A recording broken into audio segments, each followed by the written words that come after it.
Hey, it's Benji Cole, son of Al Cole from CBS Radio and host of People of Distinction, the talk that gives an in-depth view of some of the most dynamic, intelligent, and successful people on the planet. Run to our website, peopleofdistinction.org for more info, or you can always email me directly at benji@alcoleenterprises.com. And on the line with us today, we have Hannah Catherine Elizabeth Lamont. We're going to be discussing her wonderful book, Enchanting Short Stories, available for purchase through Amazon as well as barnesandnoble.com. And guys, Hannah was brought to our network, People of Distinction, today by some of the best movers in the business, Workbook Press Publishing. So if you have a book that you'd like moved, well, make sure you're doing yourself a favor and you're contacting Workbook Press. You can find out more information on them at workbookpress.com. So without further ado, let's jump right in. Hannah, first and foremost, welcome to People of Distinction, and thank you so much for being a guest. How are you? I'm very well, thank you. And how are you? I'm fantastic. And I appreciate you asking. I thank you very much. And Hannah, this is a pleasure for us, okay? I know my listening audience is looking forward to this just as much as I am, to have another book to add to the shelf. So thank you for being a guest today. We're truly looking forward to this. And Hannah, I know we have so much information to cover, but before we go into your book, let's hold off slightly.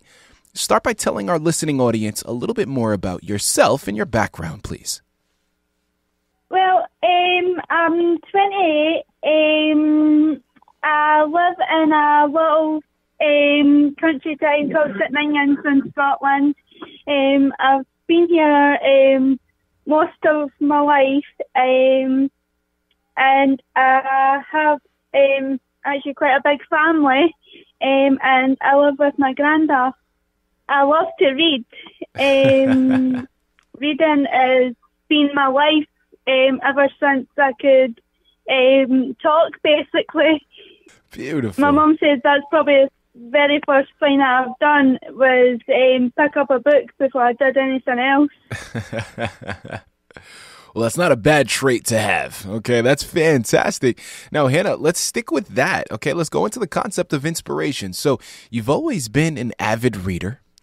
Now, is that something that just naturally progressed into writing? And is that where your love of writing and creative arts come from? Talk to us about your passion for writing and where that derives. I actually got the first taste of it. It was actually a school project I did when I was in primary school. I was in primary 6, and they all asked us to write a short story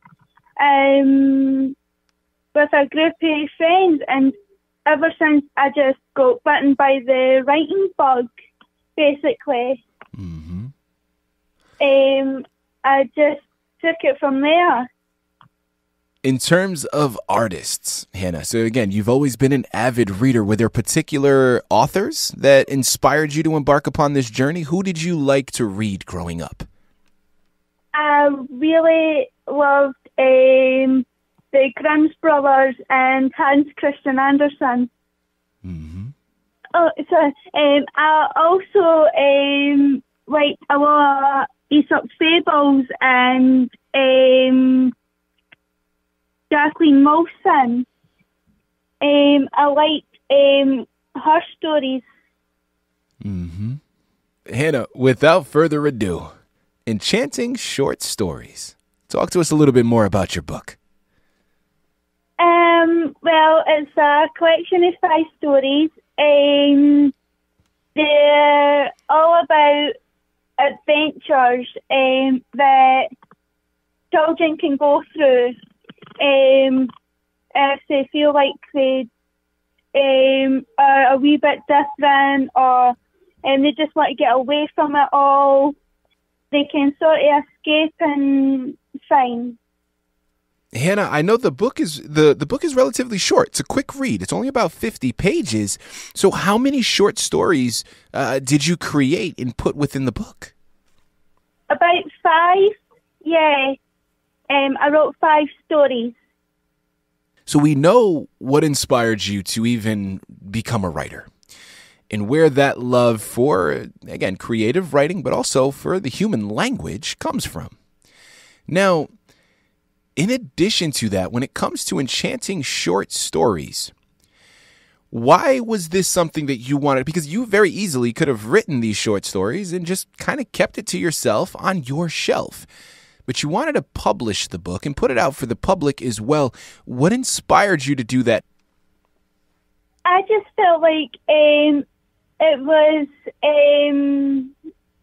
that children needed it. Like, I know myself from reading a book how happy it can make you and how good you feel from actually reading.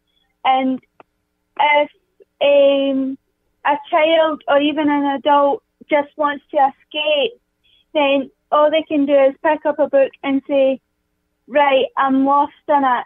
I could be anything. I can be like Arthur, like King Arthur, or I could be like Snow White or that and just get away from it all. Mm-hmm. And I want children to take that from my book and say, oh, I want to be like one of the characters in Hannah's story, and I can be that. Absolutely. I love it. And I think that's what's so beautiful about fictional narratives, right? Because I can completely relate to what you're talking about, Hannah. And I remember growing up especially, but even now, whenever I get lost in a journey, whenever I get lost in a story, it is so much fun to allow your imagination to run wild and really fully engulf yourself within that journey. And there's so much benefit to it. So I completely understand where you're coming from. And I think that's a lot of the reason why I have the background that I have, because I love to allow my imagination to run, and I love to just kind of play. I'm a grown child at heart. So I love what you're saying here.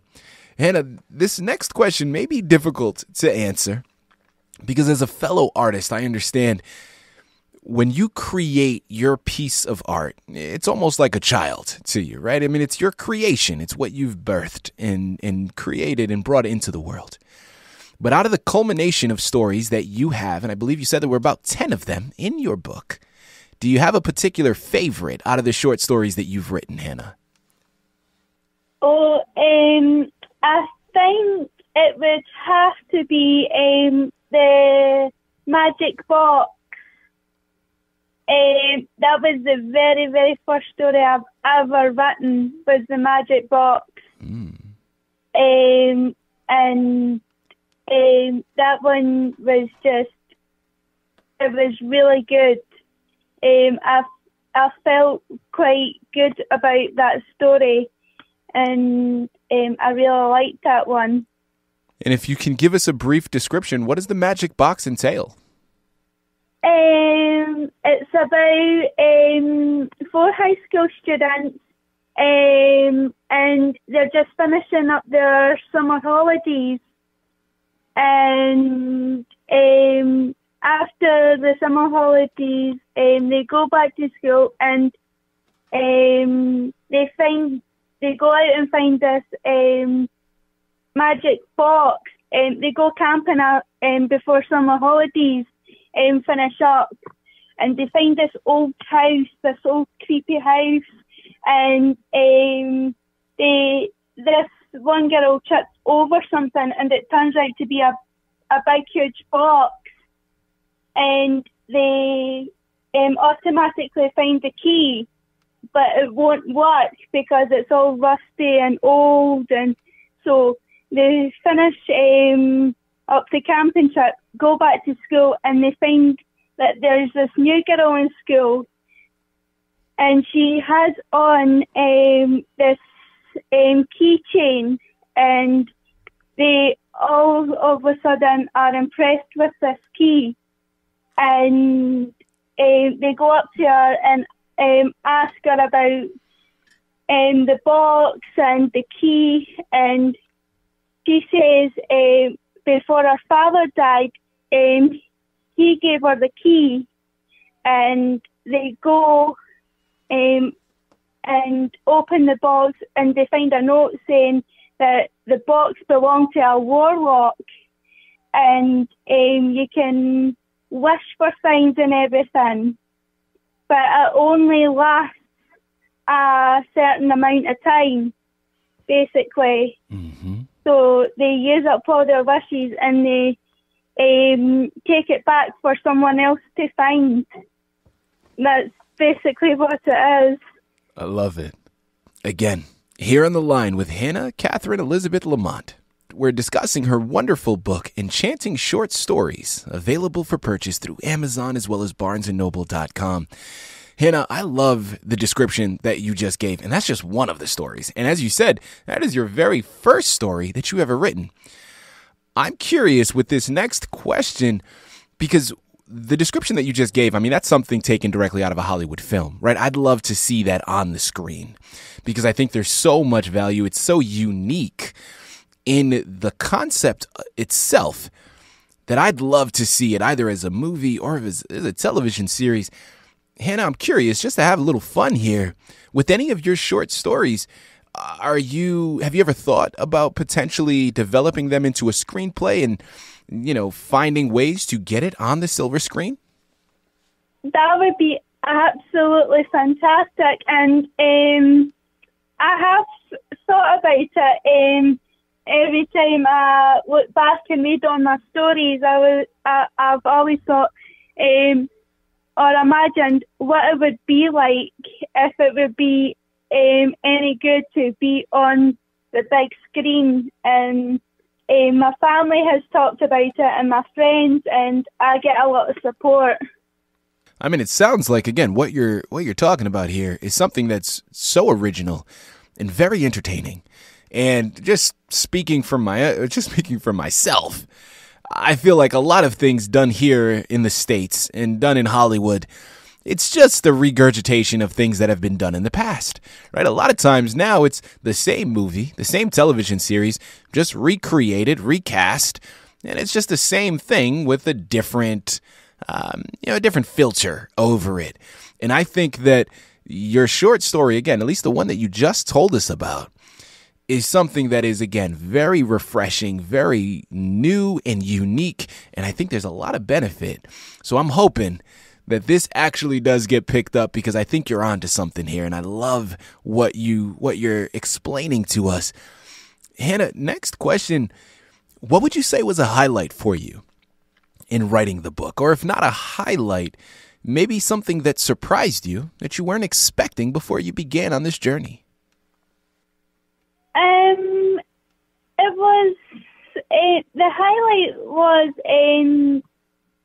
thinking up new ideas. Like if I finished a story, I would leave it for a couple of weeks and then I would come back to it, and the highlight is just wee ideas popping in and then having to write it down, or it was, basically the highlight would be getting new ideas. Absolutely. And what's next for you? I mean, do you have a sequel on the horizon? Are there more short stories or novels that you're in the process of writing? What's to come, Hannah? Yes, I've actually got 2 half stories at the moment. I've actually not finished. It's coming together slowly but surely. Yeah. Well, listen, we're just very happy to know that there are more on the horizon. Guys, you know what you have to do. I'm going to say it again for you. Amazon, Barnes & Noble are the places you have to go. The one that's available now is Enchanting Short Stories. But make sure you're checking in frequently to get the other books the moment that they become available. You surely will not be disappointed. Hannah, as we start to close out of this wonderful interview, I'd love having this platform. As I stated before, I'm an artist myself. Now, I'm an actor and a filmmaker based here in Los Angeles, but I love having this platform to be able to pay it forward, in a sense, to other artists out there listening in. and in this instance, other writers out there. Now, Hannah, you are someone that is a bona fide author. As you said, you've always had a love for language, and you loved reading. You've been writing your own books for years now, and of course, it's culminated into enchanting short stories, which has been published. And anybody that's been through the process understands that writing the book is only half the battle, right? Getting it published is a completely different journey in and of itself. So, Hannah, I'd love to take this opportunity for any words of wisdom that you may be able to offer a new writer, someone listening in right now that's just starting out. What would you like to tell them? Just be patient, and it doesn't matter where you're coming from or who you are. Because, like myself, I actually have a learning disability from an incident that happened when I was 9, and wow, it doesn't matter. It doesn't not matter if you have a learning disability or if you can't walk or anything. If you want to do something, then just do it. But just have that wee bit of patience, because it is not going to come overnight. Mm-hmm. Writing is a hard-working and very slow process, but once it gets out there, then it'll all come flooding, and it'll be as quick as possible. So just have that wee bit of patience. And it also helps to be kind and understanding as well. Great advice. I mean, patience truly is a virtue, isn't it? I mean, it's not the easiest thing to come by, but when you finally get it established, it's an amazing attribute, and what it could do for you and your life is absolutely incredible. Guys, you know what you got to do. If this interview hasn't moved you, pinch yourself, okay? I don't know what's going on, but you need to head on over to Amazon, Barnes & Noble, pick up your copy of Enchanting Short Stories by Hannah Catherine Elizabeth Lamont. You surely will not be disappointed, and as I stated before, there's other books that she's working on currently, so make sure you're checking back in often so you can get those books the moment that they become available. Do yourself a favor, head on over there, pick up your copies today. A wonderful journey for you to embark upon, and an even better gift for you to get for someone else. Hannah, this has been such a pleasure. Thank you once again for being a guest with us today on People of Distinction. Well, thank you for having me. It's such an honor.